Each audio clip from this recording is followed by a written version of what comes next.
Ky mal në Shqipëri ka një sekret. Në jug të Shqipërisë ngrihet një mal që nuk i përket vetëm tokës, por dhe legjendës, mali i Tomorit. Prej shekujsh, ai nuk është parë thjesht si një mal, por si një vend i shenjtë, një kufi mes botës që shohim dhe asaj që nuk shpjegohet. Në majat e tij, mbi rreth që lëvizin ngadalë, njerëzit ngjiten me lutje, shpresë dhe respekt. Por Tomori nuk është vetëm besim. Ai është histori e vjetër, me vjetër se kujtesa e shkruar. Thuhet se këtu kanë jetuar fuqitë e lashta, dhe se mali ka qenë i shenjtë shumë përpara kohës moderne.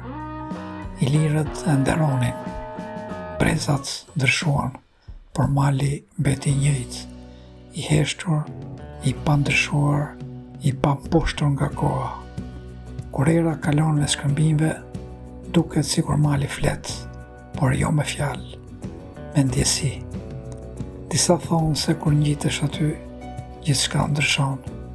Koha ngadalësohet, mendimet qetësohen dhe ti fillon të dëgjosh veten.